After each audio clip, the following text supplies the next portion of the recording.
I did it for the love, I did it for the people, I did it for us. Back on this rap ish, I ain't even broke a sweat, homie, this practice. Pondering my next move, staring at my track list, hope I ain't missing my window. Praying like a Baptist, Seattle's own, tired of this Game of Thrones. They made a list of the best rappers and guess who wasn't on? While the disrespect continues, I'm steady packing these venues. Guess if you ain't at the table, you on the menu, and I'm that spitter, baby. They don't want you to see, but everybody's south of Capitol Hill's rocking with me. Boys smoke the trays and ponder getting their life together. I'm comfortable with my role, so I'm like, whatever. Me, I ain't got a job, but I work hard. And you don't work hard, but you got a job. The irony is I'm judged while you feel the applause. I'm slept on, that's why I had to set this alarm. My dudes is armed, I'm armed with this arm charm. Body banging like she got that cream from Barry Bonds. Yeah. I did it for the city, I did it for the love, I did it for the people, I did it for us. That Dre season is here, a real hitter with a mic, I'm everything that they fear. With that hood ain't the same, I was all on their ass, I'm level-headed. So yo, my dudes love when I spaz, and I'm so over Seattle's passive-aggressive attitude. They don't call you back, what they really saying is F you. While I'm from the same place, I move at a different pace. I prefer if you just said it to my face, damn, I did it. I did it for the city, I did it for the love, I did it for the people, I did it I hate for these us. average dudes with they average spit, writing average rhymes, knocking average chicks. The closer I get, I can feel the people starting to shift. I'm loyal to a fault, and everybody can't come with. Rap's a rich man's game, I'm only playing with change. They bang models and singers, I'm knocking my old flame, I'm different. The crowd, I move with the chosen few. Black thoughts, I could be the front man for the roots. No diamonds and gold, I'm on my sticks and stones. If we can see your panty line, you should have on a thong. My team is strong, through this fire we forged a bond. And they already know what it is when I get on. To the hearse, party like it's December 31st. When I'm on my deathbed, I probably cracking my nurse. You ain't got the bars to compete, I'm a verbal athlete. Deflating these boys so they say that I cheat. Damn, I did it. I did it for the city, I did it for the love, I did it for the people, I did it for us.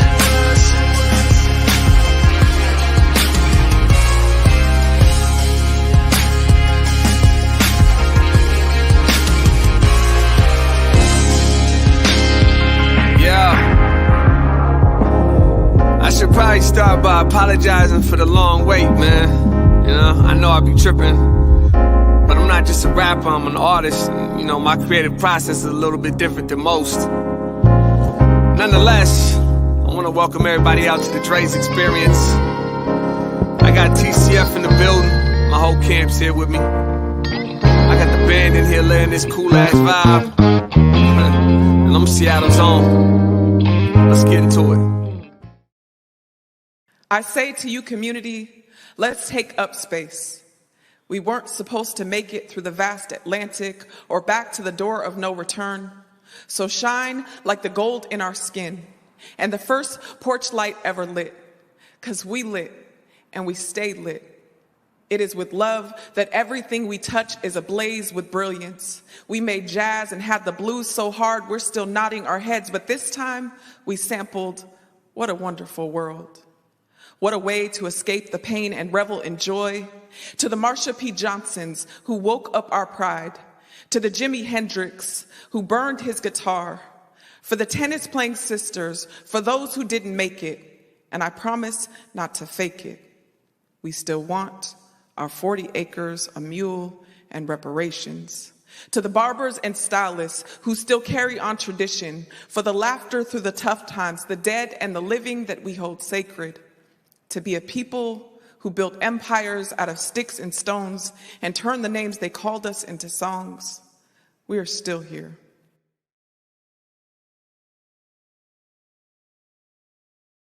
All right, good morning. Welcome to the Morning Update Show. My name is Omari Salisbury. Today is Tuesday, December 14th, 2021, man. The year is rapidly coming to an end here. Flying solo today. Trey Holiday is actually literally flying back from the Virgin Islands. She'll be here tomorrow along with guest host G. Prez Aspie. I'll be out tomorrow, but G. Prez Aspie's filling in with for me, and he'll be here with Trey on a holiday tomorrow. Today, man, big show. We've been talking about this, the Washington State Civil Rights Coalition and the complaint that they filed with the U.S. Department of Justice against Governor Inslee in the state of Washington. And we've actually got Bob Armstead, who's going to be joining us a little later here in the show to talk about all the developments there. And we mentioned yesterday that Representative Adam Smith, Congressman Adam Smith, wrote a letter actually to the Department of Justice encouraging them to review this complaint that has been filed. So we definitely want to dig more into that. Also, we're going to be joined by one of the staff later on today, down from Bellingham. One of our editors, Brady McAtee, he's in the house, and we're going to be showcasing some of the work he's been working on over here. You know, we always like to uplift the team. Let me dive right into it. Welcome to the Morning Update Show. I want to remind you that right now is the perfect opportunity for you to tag and share the stream. Go ahead and tag and share the stream with people you feel would appreciate culturally relevant news and information emanating from right here in the Emerald City. I want to give a big shout out to our partners over at the South Seattle Emerald and also KBCS 91.3 over at Bellevue College. I want to remind you that you can listen to the Morning Update Show anywhere that you listen to your favorite podcast. We got SoundCloud coming up over there, but you can also check us out on Google, on Spotify, iTunes, any of your favorite places that you listen to your podcast. All you got to do is search Converge Media Network. Also, a daily reminder from our friends over at Public Health, Seattle, King County, that if you are in need or want of a COVID-19 vaccine, that, man, it's readily available. We've got a link that's coming in over there in the comments as well. You can click that link if you need to get vaccinated or if you want a booster shot or if you need testing, or there's a lot of people that are hesitant. So if you got questions, you know, always lots of space and grace as well for people who might be hesitant around the vaccine. So that link right there is real helpful in getting you that information. All that said, how we doing over there, Mr. Director? We're good? Okay, good stuff.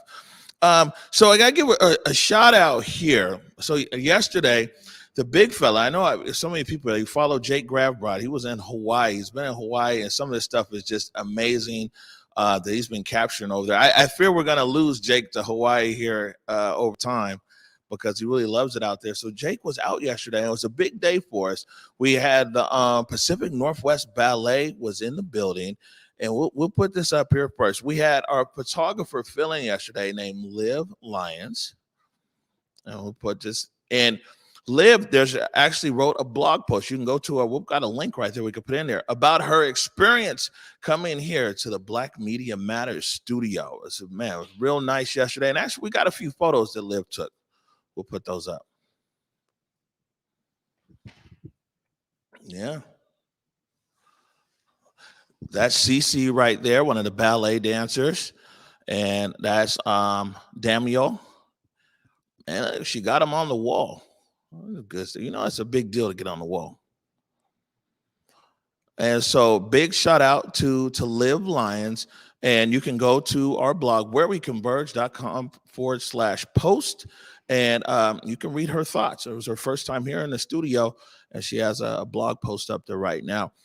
Something else I wanted to put into the show today is a clip from over the weekend over Friends of the Waterfront down at Pier 62. They had the Soul Holiday Market in conjunction with Africatown Community Land Trust.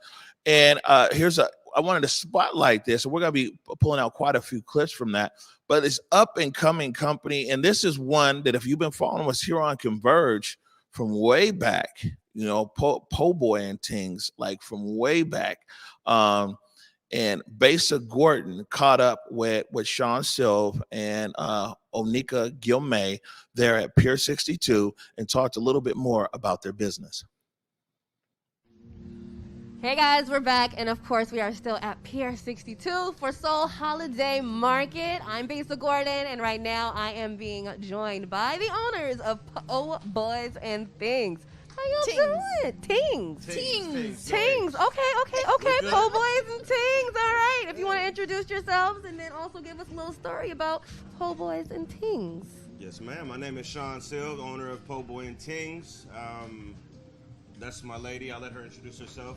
And Peace. partner in crime on this journey. We've been serving the town po' boys for the past 4 years, doing festivals. We just got a food truck this year in June. We've been live since June, July, and business is booming right now. We've been moving around the town. You can follow us at Po' Boy and Tings on Facebook and IG to see our schedule. We post it every week, and come get served. What are some of the things that, like, type of po' boys that you can get if someone pulled up on you guys? Oh man, we got the tofu, which is Okay. amazing. Tofu po' boy. We got the catfish, shrimp, chicken, oyster. It's amazing, and he comes with the sauce and everything's from scratch. And the I've seasoning. had one. It's so good. It is so good. I think So I had good. a shrimp one when I did it. It was at Umoja Fest. Yeah. And it was like, I'm not even really a Right? po' boy fan, to be quite frank. I'm really not. And at that moment, I was like, I've been obviously eating the wrong po' boys. Wait a minute. Well, what's great is that you could also get a po' wrap, or you could get a po' salad, which Marie loves. Marie loves the po' salad, so you could there's other options as well. You Okay. just don't want the po' boy. And it Yeah. comes with the garlic fries of the season fries. And we're just out here blessing the community. And what are you With doing, our babe? flavor fingers. And what are you doing? You're saving the... saving the world one po' boy at a time. But we also do the tings. We do specials. So like today we're doing shrimp and grits along with the po' boys, or we do jambalaya or gumbo or whatever. So you follow us. We'll post our special along with our schedule every Monday. Okay, and then where can they find you guys in the city? We're not stationary. We Okay. move around. We're really at a bunch of dispensaries and breweries around the town. So you really have to follow us on social media to see where we're going to be. Primarily, we're at Heritage Distillery in Ballard, Ounces Brewery in West Seattle, and we have a contract with the Pier. So we'll be here the next year when it Shout gets out to the warm Pier. again. Shout out to the Pier. 62. Shout out to the Pier. This is Tall amazing. African town. All Shout out to right. Africa White Town. King. Shout out to Converge. Besa. Yeah. Come on. Marie. Yeah, all the peoples. all the peoples. And by All the way, right, my buddy. name is Be Unique. You know what I'm saying? I got pulled in. The first you know, lady. he said he pulled me in on this and was like, "Yo, I got this business." You know, and I'm all about that business. So, I know that's and I've right. always wanted to work in the food industry. So, this right here is so fun for me. Like seeing the people light up, and that he has such quality food. I could just see the people just be excited about it, and that makes me feel great. I love the customer service aspect of it, and just looking for it to grow. What's up next is getting the sauce in stores. Ooh, And the seasoning. and Yes. the seasoning in stores, and just collabing with a lot of different other vendors and Hopefully we get Keek on the truck and do his beef anyhow. anyhow. Put him to work. I know that's right. Yes, it's amazing. Yeah. Well, you guys, we are here till 5 o'clock. Definitely pull up, get yourself a So much good po' stuff. boy, and also make sure you guys follow them on social media. That way you can know where they're going to be Po' at boy in the and city. tings. Po' boy and tings. Brah. Yes, we're gonna go to a quick break, and of course, when we come back, we have more interviews for you guys. Respect. All right, that was this Sunday, or this last Sunday down there at Pier 62. Friends of the Waterfront Soul Holiday Market. What's your favorite po' boy, Curtis? Shrimp po' boy. Anybody else in here eat po' boys before? Lobster po' boy. Boy, you rich. you know, it started off as po' boy because that's all the po' boys could afford. Anybody else in here have po' boy before? Which one? Okay. They got so here's the thing. Po' boy and tings. Here's what I'll tell you is this. I'm gonna give you a heads up. Tell them the Big O sent you, and they're gonna give you the prawns, the fried oyster, and catfish or something. It's all in one. It's crazy. I know I'm sitting always talking about how I'm trying to lose weight. All right. So look, we're gonna take a quick break here, man. A real serious topic, man. We're gonna be joined by Bob Armstead, Washington State Civil Rights Coalition. And, you know, we've been kind of reporting on bits and pieces around this story, and it's always best to go to the source.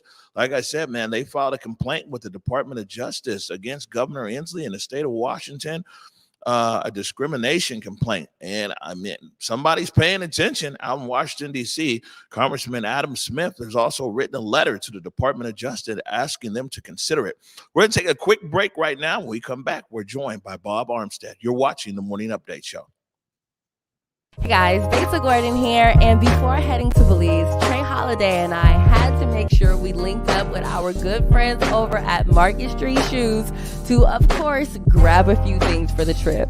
From bags to socks, shoes, sunglasses, earrings, and more. Before going on any trip, make sure you stop at Market Street Shoes.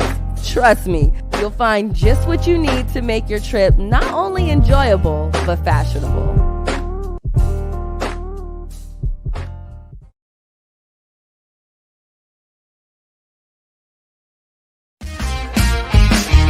I did it for the city, I did it for the love, I did it for the people, I did it for us. Back on this rap ish, I ain't even broke a sweat, homie, this practice. Pondering my next move, staring at my track list, hope I ain't miss my window. Praying like a Baptist, Seattle's own. Tired of this Game of Thrones. They made a list of the best rappers, and guess who wasn't on? While the disrespect continues, I'm steady packing these venues.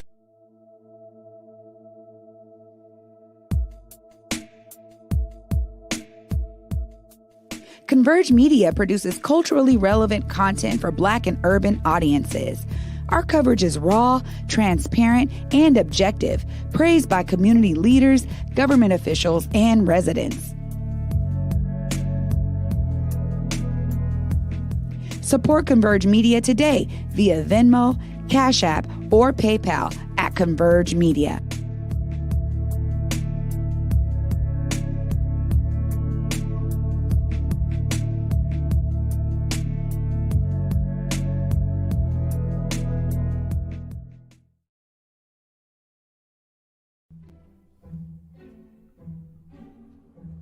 Pacific Northwest Ballet is thrilled to be back on stage with your favorite holiday tradition, the Nutcracker. Brighten your holidays with this timeless tale, performed by PNB's incredible company of dancers to the live magic of the PNB Orchestra, playing Tchaikovsky's classic score. Treat your loved ones to the Nutcracker at Seattle Center's McCaw Hall. Tickets and health and safety information at pnb.org. All right, well, welcome back to the Morning Update Show. And by the way, we know now, December 22nd, as Converge Night at the Pacific Northwest Ballet, Converge Night at the Nutcracker, December 22nd. We'll have all the details. You know, we want to take a bunch of you guys with us over there to see the Nutcracker. Trey Holiday's back tomorrow, so she'll have details all about it. But December 22nd is where we're going. All right. Mr. Director, please bring in Bob Armstead. Good morning, Amari. How are you, sir? Welcome to the Morning Update Show. Well, thank you. It's a very beautiful, very needed show. Thank you, sir.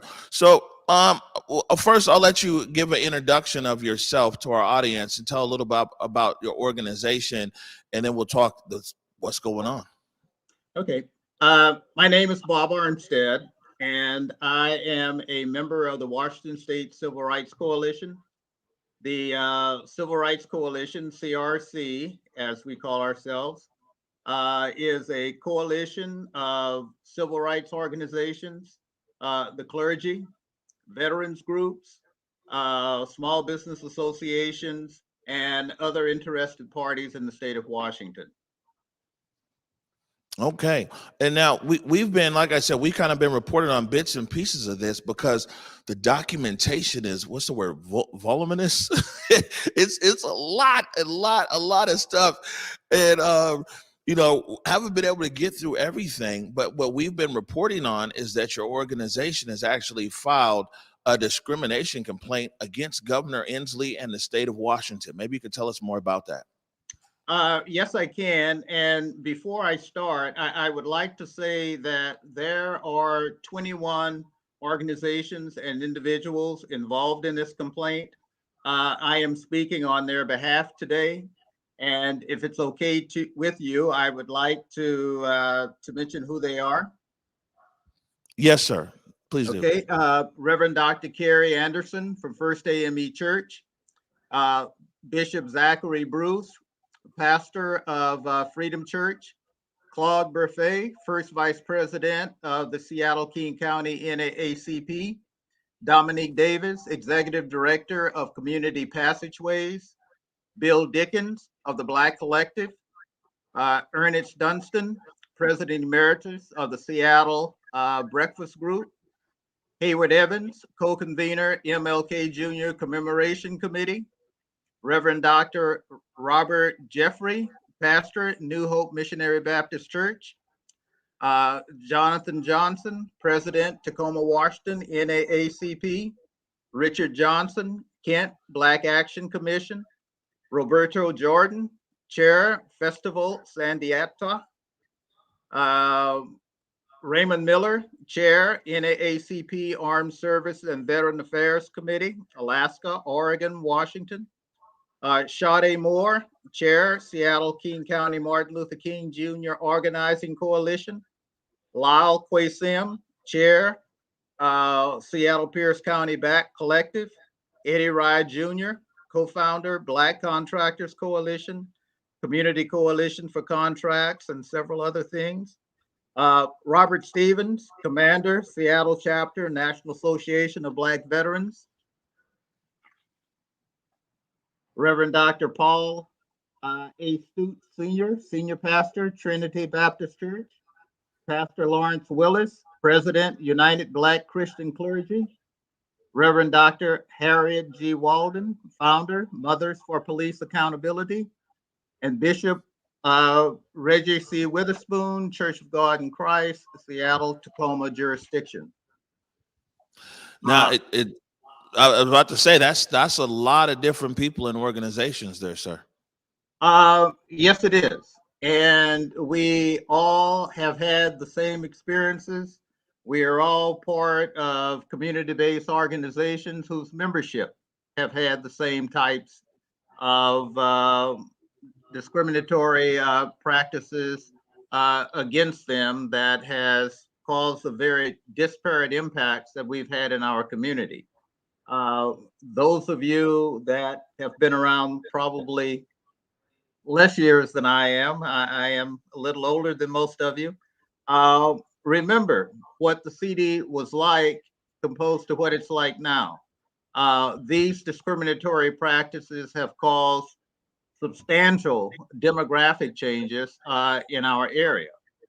And if I may, what I'd like to do is just to read the introduction and overview to the complaint. The complaint, as you stated, the complaint itself is approximately 11 pages long, but there are 37 attachments to the complaint. And each of those attachments describes specific actions related to the complaint. But very briefly, the African American citizens of the state of Washington have been discriminated against by the state of Washington and every governor since 1998, including the current governor, Jay Inslee.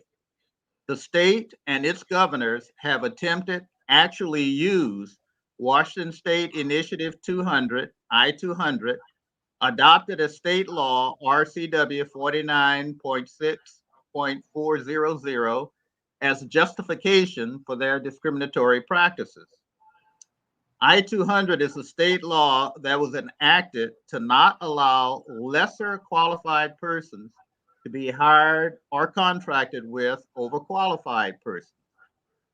Gary Locke, the governor of Washington State in 1998, issued Governor's Directive number 9801, which greatly exceeded the initiative and the law. His initiative basically ended all affirmative action programs and policies in Washington State. This flawed and incorrect interpretation of I-200 has caused extreme harm to the African American community in Washington State. Discrimination against African Americans in Washington State has been both allowed and encouraged, resulted in extreme disparate impacts on all areas of life for African Americans. There have been extraordinary losses in education, housing, employment, business, and every other category of life since Governor's Directive 9801. And in the complaint, we go on to establish and confirm, the reasons for our complaint. And we start by actually including a copy of the initiative, a copy of the law that resulted from the initiative, and a copy of Gary Locke's interpretation of that initiative and the law that followed it, and give examples of how he has exceeded the intent of the initiative and the law itself. So if I could jump in here real quick, you can put two up now. Well, actually, can you go to wide real quick, Salman? Put the wide on. You can put a full screen. I just wanted to point something out. There we go. So, but before I move forward, and I have a question for you. When you talk about the Black people history here in the city of Seattle, and especially the Central District, I want to point out to our viewers, that's why what this wall here means so much to us, because it's a visual representation, Al Smith's photos of Black people and culture and history in the city of Seattle, especially in the Central District. They bring us back up. So, Mr. Armstead, or what you're saying, or what I understand, is that the law was passed and the governor misinterpreted, or it was a misinterpretation, and that misinterpretation, which clearly affected Black people, stayed. The misinterpretation of the law brought harm to our community, and every governor since Locke has gone along with that misinterpretation. That is correct. And more specifically, Governor Locke misinterpreted, or his staff misinterpreted the law and issued a directive. That directive 9801 is what all state agencies and other public agencies in the state of Washington have been following since 1998. But as we point out in our complaint, in 2002, the Washington State Supreme Court was asked by the Ninth Circuit to take a look at the law to see if, in fact, it did away with all affirmative action. Their conclusion was that it did not. They affirmed that it did prohibit lesser qualified people in firms from getting jobs and contracts over people that were qualified. But it very directly stated that it did not end all affirmative action. And so that is why we're saying every governor, including Gary Locke, had knowledge of the Supreme Court's opinion.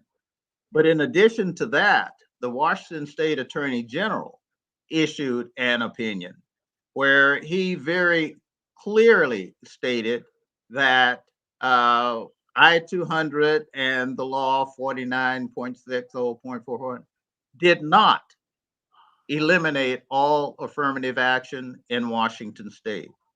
And actually, in the Attorney General's opinion, he actually gave examples of areas where things could be done to correct the harm that has been caused by the misinterpretation of I-200. The State Attorney General requested opinions from others in the state in the process of issuing his opinion, one of which was the city attorney for the city of Seattle. And the city attorney for Seattle basically issued a statement that was almost exactly in line with what the Washington State Attorney General had issued. In addition to that, it is against state and federal law to discriminate with or without I-200. And the law provide remedies for when there has been demonstrated uh, cases of discrimination. And one of the uh, major portions of our complaint has to do with the fact that in just the last 10 years, there has been a minimum of 9 disparity studies in Washington state. And a little background on disparity studies. Uh, the U.S. Department of Transportation has as a requirement of receiving federal funding through USDOT that the recipients of their funding be able to demonstrate that they are using those funds in an open and fair manner and that there is not discrimination. And one of the ways that they determine that is to have those agencies perform disparity studies. Now, these disparity studies have been challenged from the lowest to the highest courts, and they have all agreed with their ability to do what is required by law. Now, in each of those 9 disparity studies, and they include disparity studies done by the state of Washington, by the city of Tacoma, by the Port of Seattle, by Sound Transit, by the Washington State Department of Transportation, and others. There's a category in the disparity studies where they are required to show and demonstrate whether or not there have been discriminatory practices. And a wording that they use in those studies when they start talking about that and they're giving these statistics, and that wording is except for discrimination because there's no other way to explain these occurrences. But anyway, in each of these studies, they have categories where they basically say that there's no impact, there's some impact, there's uh, a good amount of impact, or there's substantial impact.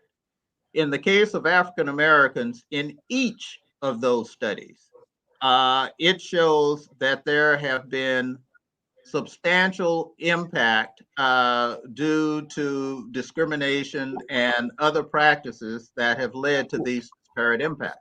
Well, sir, let me just hop in here right here. Is like I think that most people who know the history or our history here in this city know that, like, it's been government meddling and all kinds of other things that's directly impacted our neighborhood.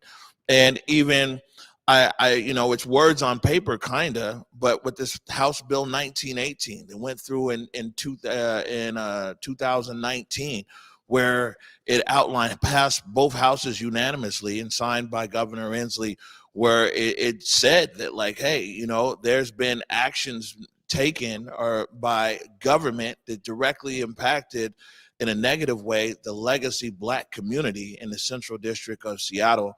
I guess what I'm trying to say is that it's like, knowing how it's gone down with us in our community and knowing from redlining to everything else. Something interesting today, the county just announced that people can finally take the covenants off their titles beginning next year. The racist covenants that were on the titles. Imagine in Martin Luther King County, those racist covenants are still on the titles here, and starting next year they'll take them off. It's been a long history, but why now on this complaint? The now is because it's overdue, most importantly, but specifically in terms of our filing the complaint, there are 3 things. First, President Biden signed an executive order, a equity executive order, and where he has committed that the federal government would do certain things in order to change some of the impacts that you just described. Number two, the state of Texas, through a project that was in Houston, Texas, they were experiencing and having the same kinds of impacts that we had here with Sound Transit when they went through the Rainier Valley, uh, partially because of the president's executive order. A group of community-based organizations in Houston, Texas, along with the assistance of Congresswoman Sheila Jackson Lee, filed a complaint against the state of Texas Department of Transportation, listing the same types of harms that you just described. In that case, particularly, there was at least 1,000 businesses, churches, houses, and other things that were going to be destroyed, all of which were in the African American community. If the state of Texas was allowed to proceed with that project, the U.S. Department of Transportation, based on the president's executive order, put a halt to that project until the community groups could work out an agreement with the Texas Department of Transportation as to how to best proceed without causing all of the disruption and disparate impacts that they were causing in the city of Houston. And thirdly, CRC, along with the Black Collective and all of the other 21 organizations that are part of this complaint, we have been meeting with the governor, with the governor's representative, with federal agencies such as the Federal Highway Administration, the Federal Transit Administration, and others for years, attempting to get changes to some of the very negative impacts that are happening to us in this state without any progress being made. In fact, the harm continues. The harm is greater now than before. You know, that's real interesting, and I want to get to one more thing here. This letter that the congressman wrote, but real quick, it's real interesting, especially when you talk about Governor Inslee, and you're saying that things just haven't moved forward in your communication with his administration. Okay, Governor Inslee, he's from the city. You know what I'm saying? He went to Ingram High School. You know, his dad actually, his late father was assistant.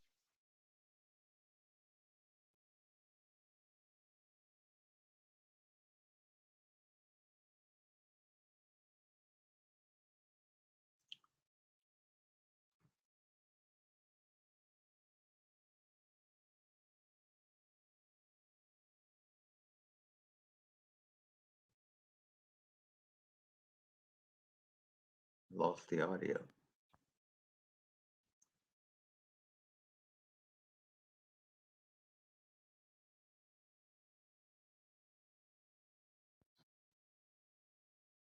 Hey guys, Besa Gordon here, and before heading to Belize, Trey Holiday and I had to make sure we linked up with our good friends over at Market Street Shoes to, of course, grab a few things for the trip. From bags to socks, shoes, sunglasses, earrings, and more. Before going on any trip, make sure you stop at Market Street Shoes. Trust me, you'll find just what you need to make your trip not only enjoyable, but fashionable.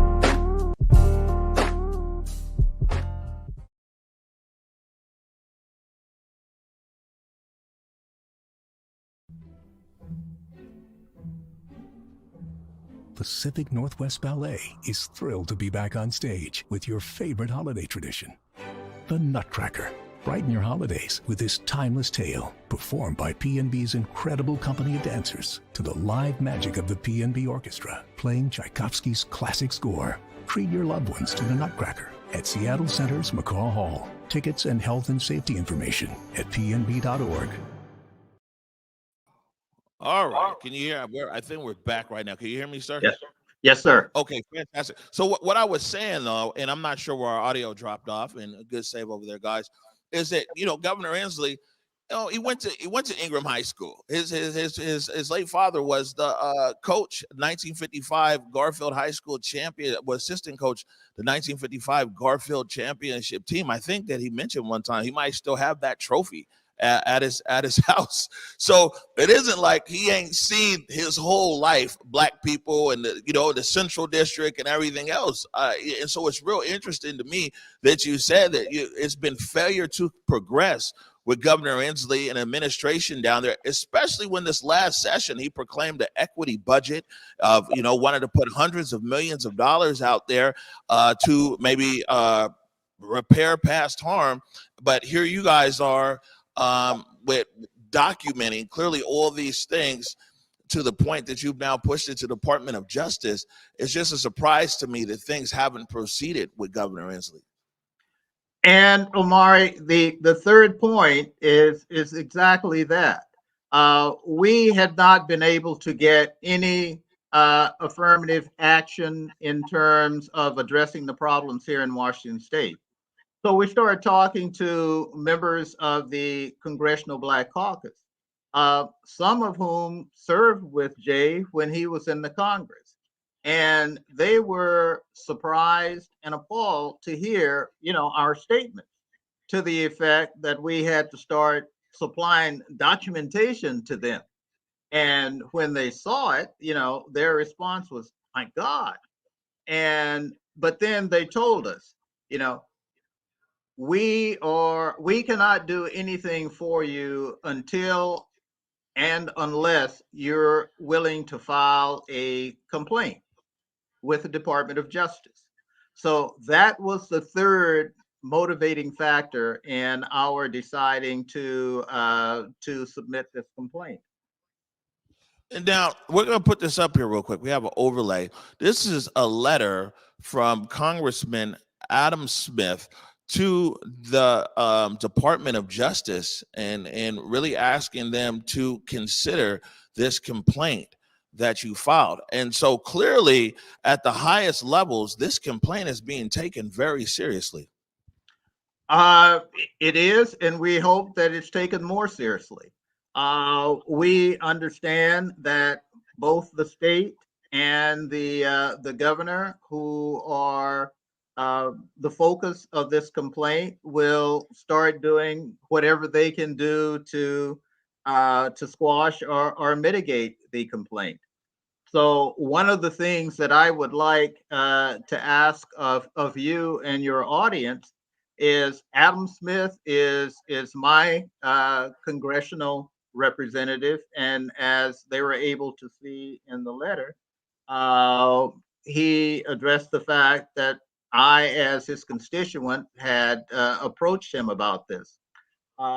If the people in your audience would also have similar conversations with their congressional representative, to get them to write letters, at least requesting that the Justice Department follow through on the investigation. At this point, all we want them to do is to look at the information. And individuals talk about the size of the complaint, the amount of information in it. Believe me, it took us about 5 weeks to come down to this number. There is substantially more information that is available. And also, I would like to say to your audience that we initially addressed disparity studies and things that have been done by public agencies. And these are studies that are done by public agencies, and these are their results. No one in the community had any influence in those. But in addition to those, private sector organizations, such as the Washington State Employers for Equity, which is composed primarily of Challenge Seattle and the Washington State Roundtable, they conducted a study through the Boston Consulting Group. And the results of that study are even more telling than the disparity studies. Right. The Seattle Foundation, in their annual reports from years I back. think that, yeah, I guess I think that when I've seen all this, not everything, but man, I mean, there's so many emails, so many documents that are out there. I gotta let you go, sir. But before I do, is there any website or email that you might want people to hit up, or is your advice to them? You want them to follow up with their congressional representative? I'd like for them to do both. I can be reached. My email is rcarmstead@gmail.com. Real simple, rcarmstead@gmail.com. My telephone number is 425-444-2706, or they can speak with any of the other 20 organizations and individuals that are a part of this complaint to the Justice Department. All right. Bob Armstead, Washington State Civil Rights Coalition. Thank you for joining us this morning. I'm sure we'll be talking again soon. Thank you very much, Omari, for having me. All right. We're going to take a quick break right now. Got a handcrafted motion graphic over there. When we come back, there he is, Brady McAtee. We're going to be talking about some of the editing and some of the filmmaking that's been going on over here at Converge. You're watching the Morning Update Show. Hey guys, Lisa Gordon here, and before heading to Belize, Trey Holiday and I had to make sure we linked up with our good friends over at Market Street Shoes to, of course, grab a few things for the trip. From bags to socks, shoes, sunglasses, earrings, and more. Before going on any trip, make sure you stop at Market Street Shoes. Trust me, you'll find just what you need to make your trip not only enjoyable, but fashionable. From Lincoln Center Theater that brought you The King and I and South Pacific comes a revival of the most perfect musical of all time, My Fair Lady. Playing the Paramount Theater December 28th to January 2nd. Tickets at stgpresents.org.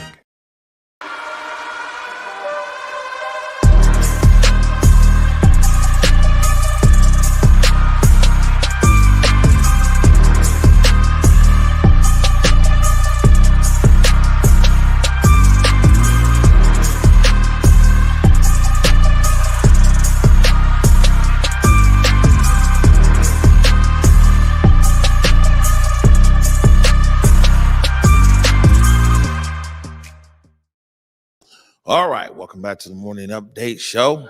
Man, that was an informative segment right there. There's a lot going on. I think there's going to be a lot of noise being made, and we'll see what comes out of all this noise. But when you got people in Congress, and now you've also activated the Congressional Black Caucus to come and look into this. So, but right now on the set, joined by a young guy, Brady McAtee. How are you? I'm doing well. How are you? I'm doing good. Welcome to the Morning Update Show. Thank you for having me. I'm very excited. No, good stuff. So Brady, to let everybody know, Brady is one of our editors here at Converge. And so when you guys see a lot of these segments and, the way it comes together and it feels good and everything else, that's a lot of stuff that Brady's working on. And Brady is also a filmmaker as well, right? Yeah, I do a lot of narrative movies. I like period pieces and Westerns and things like that. Things that are harder to recreate and you have to put more time into set decoration or things like that. So yeah, I do film and photography, real estate photography, all kinds of photography and video. How old are you again? 22. Boy, 22 years old from Montana. That's right. Yeah. But lives in Bellingham, right? I'm gonna tell you, man, Converge is some motley crew over here, man. You know what I'm saying? It's really dope and eclectic. And before we jump into it, though, yesterday, me and you were here by ourselves, and we spent some time looking at this wall. And you had a few comments about that. Yeah, well, I mean, I have a very deep appreciation for Black music from that era, especially, jazz and just the culture that was around it. I know a lot of history and about just that era of music. And I don't know, I just look at this and it's like it's like literally being in a movie or something. You see this stuff in the community that they had like going on in these jazz clubs and things. That would probably the craziest, most fun you could have on a Saturday night at a jazz club. It's just going crazy in there. Yeah.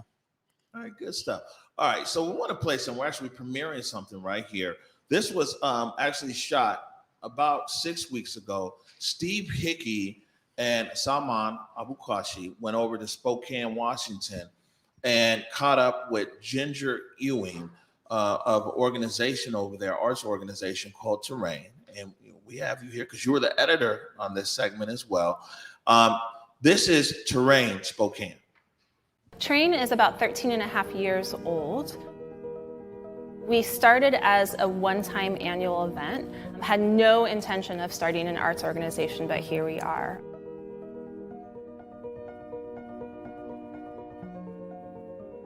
Really kind of the impetus behind the original event. It was myself, my now husband, and 3 of our friends wanted to solve kind of multiple problems that we saw happening in Spokane. One, if you grew up in Spokane, this narrative was told to you, and that was if you were going to be quote unquote successful or have fun in your 20s, you were going to do it anywhere but Spokane, Washington. And despite that kind of massive brain drain that was happening, there were these really amazing pockets of creativity that they were all siloed from each other. We had, visual artists over here, we had musicians over here, we had the literary world over here, but there was no real kind of collaboration or synergy happening within those groups. We also felt like there was a big divide between what we kind of deemed as emerging artists, kind of the burgeoning undercurrent of the creative culture in Spokane, and the more established artists. And then kind of a third issue or problem that we saw is who was getting invited to engage with art and who wasn't. And really that first kind of flagship event that we did was wanting to get all of those groups of people together in a single room for a single evening to see what would happen. About an hour and a half into that first event, we realized that we had tapped into something pretty special. Fast forward the next year, and it was right around the time that we did the initial Terrain. And people started asking if we were going to throw the event again. And we kind of looked around at each other and said, sure, why not? I should have mentioned that very first Terrain that we did, we literally had to beg 30 artists to participate in it, but about 1,500 people showed up. So we decided to do the second Terrain, and our artists doubled. We had about 60 artists participate in that event, and about 3,000 people showed up. And then fast forward to 2019 was the last time we could do the big flagship event pre-pandemic, and we represented 274 artists and 13,000 people come through the event in a single evening. It's great to throw this event that is pride of place and celebrates who we are as a community, but what is the infrastructure? What are the resources and tools that our creative community needs in order to kind of retain that talent here in Spokane? We needed to connect artists to art patrons. We needed to start to advocate to city officials and to state officials around the value of art. We needed to start to create, again, ways for artists and creatives in our community to actually make money doing what they love. So we started another event called Bazaar, which is a big art market that we do every year. That event has grown tremendously again. Artists tend to sell about $125,000 worth of art in a single day at that event. And again, 10 to 15,000 people come down. We have a winter version of that called Bazaar. And then we have things that are ongoing programming. So we have this gallery space that we're sitting in. We have a retail storefront called From Here. 102 artists sell out of that storefront. So in addition to financially supporting artists, in addition to mentoring artists, our role is really to break down systems of oppression. It's about pushing back against white supremacy. It's again about amplifying underrepresented voices. It's about creating and building community. We are a community building organization, and art and creativity is our tool, is our resource in order to do that. So again, we've grown tremendously since that flagship event. But really along the way, and we're continuing to evolve and grow as an organization. We're still pretty scrappy. But really along the way, it's been a conversation with our community, and the programs and events that we do are in response to that. My everyday, work day is anything from answering emails to working with city officials to shutting down streets to making sure we can pay our rent, fundraising, a little bit of everything to kind of keep all of these different programs and events alive and thriving for the organization. We aren't seeing the kinds of financial investment from the city around arts and culture that we need to see, just flat out. When you're looking at cities our size, the Boise's of the world, the Spokanes of the world, we are woefully underfunded. I do think that there are really well-intended folks within city government that do get it, and we are slowly starting to see the needle kind of go in the right direction. There's only like a handful of even corporations that support arts in general. Terrain does not get any city funding. We don't get state funding. Everything that we kind of scrap together in order to survive is by our own means. After the murder of George Floyd, all of a sudden within philanthropy, it's like the woke thing is to support Black artists or artists of color.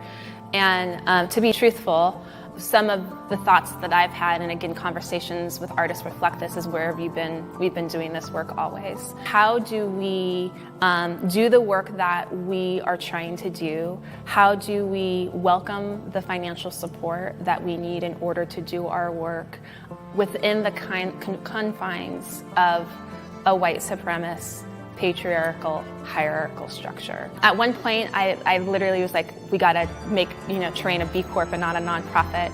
But I do think that there are philosophies and ways of being that are starting to kind of bubble up in the surface that give nonprofits the language they need in order to continue to be a nonprofit, but on their own terms. So one of the things that I have been really struggling with over the last 10 months and after the murder of George Floyd was really, I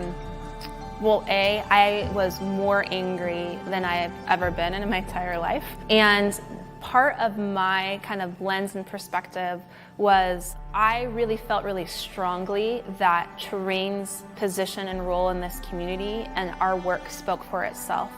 I started to see, Harriet Tubman being projected on the Robert E. Lee Monument in Virginia. I saw teenage Black ballerinas performing in front of that same statue, and I started to recognize that maybe just saying our work isn't enough.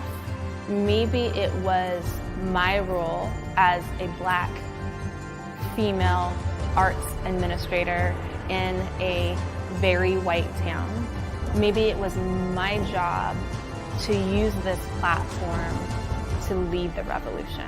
That's been not kind of a stance that I came to overnight, but I'm really fired up about.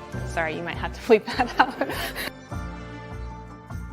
Much like Seattle did, we had the words or the phrase Black Lives Matter in white paint as a template that then artists came in and kind of filled out. And in the beginning days, we had people, driving by saying white power. We had people coming into the parking lot revving their engines. Several of the artists were harassed, but I will tell you this. While there was an incredible amount of tension when those letters were white and on the side of the building, as they began to fill in, the energy of that entire block shifted. Even the people who had a problem with it, in the first few days they were right there, then they got kind of a little bit further back and then a little bit further back. And I have a couple of different theories about that. I think whether you liked the mural or not, you saw the humanity in the person who was creating that. And so that changed, again, the dynamics of the space and the conversations that were happening. People spend 45 minutes per letter, and they'd bring entire families down to discuss with their children, with their significant others, what was happening in the mural, what could possibly be the message that the artists were trying to convey. They were meeting the artists and having conversations. From a very early age, I knew that I needed to be in conversation with and service to my community. And growing up, for me, that was really black and white. Make sure people's bellies are full, make sure, kids are getting education, kind of Maslow's hierarchy of needs and meeting kind of that lowest common denominator. Yes, we need to feed people's bellies, but we also need to feed their hearts, their minds, and their souls. The work never feels done, but when I can take a step back, or I literally have someone come to me and say, this is how terrain has impacted my life, it's in those moments where I know I'm exactly where I need to be.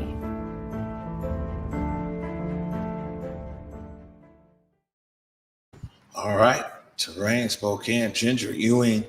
Man, that was Steve Hickey and Salman Abukashi, and you edited that, huh?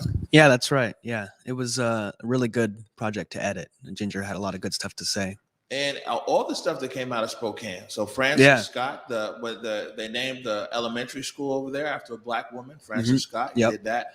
Jarrell Haynes, who's now the civil rights officer, city of Spokane, and now Ginger Ewing.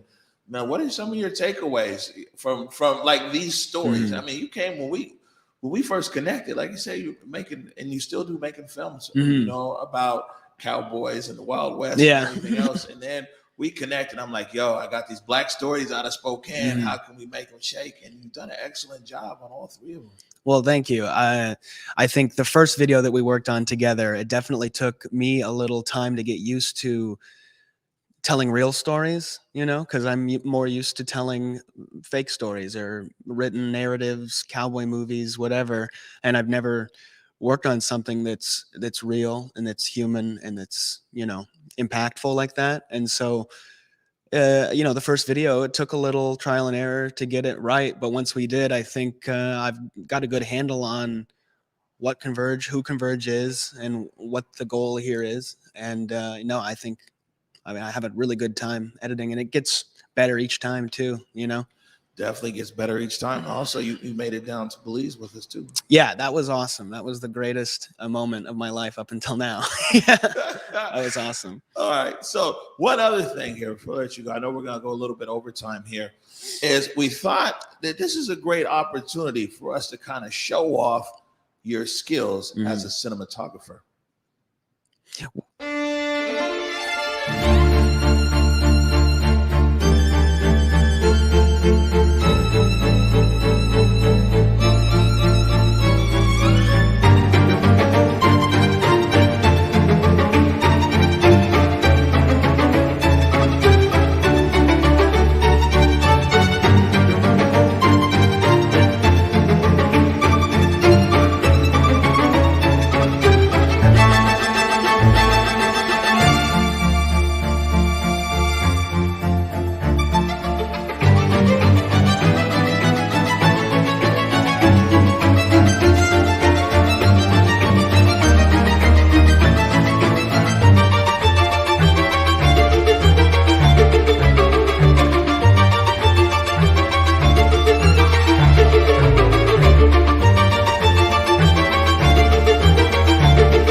All right. You guys can go ahead and clap. Thank you very much. So all of this stuff, this is Brady's reel, everything. And I kept asking him, I said, man, you shot everything that I'm seeing here? And he's like, yeah, I shot everything. I must have asked you like 5-6 times, right? Yeah. Yes, man, I did. 22 years old, man. I mean, the stuff you're shooting is amazing. Well, thank you. The credit doesn't all go to myself. My buddy Colton and I have been making movies together since we met in high school. He was from Alaska. I was from Montana. We both were kind of outcasts or, misfits. And so we found each other and started just making movies the way that we like to watch movies. And, he directed the World War II one that you probably saw a couple clips in there. And I direct all the cowboy ones. And we just kind of make it work, Man, well, you're definitely making it work. And, welcome here. Converge, you're doing a great job. Thank you. Big shout out to Gary Washington up there. Thank you, Gary. Hey, man, Gary's the plug, by Thank the you, way. Gary. You know what I'm saying? Gary, man, he's brought a lot of good people around us over here at Converge. We're over time. I want to tell you thank you for joining us today. Well, thank you for having me. This has been a blessing. Good stuff. Hey, look, we're going to get ready and get out of here. Reminder, I'm out tomorrow, but G. Prez Aspie is sitting in with Trey Holiday. So looking forward to another great morning update show. I'll be back on Thursday. And yeah, on that note, I want to remind everybody, go forward in your purpose, go forward in your humanity. And until tomorrow at 11 a.m., peace. Lift every voice and sing till earth in heaven ring with the harmonies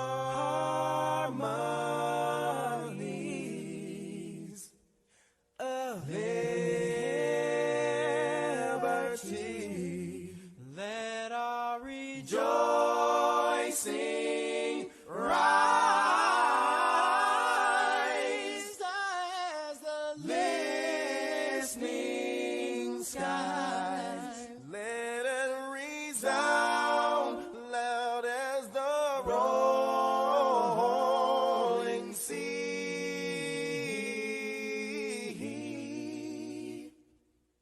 Sing a song full of the faith that the dark past has taught us. Sing a song full of the hope that the present has brought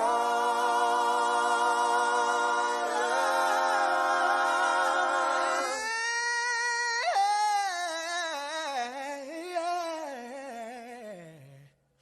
Facing the rising sun.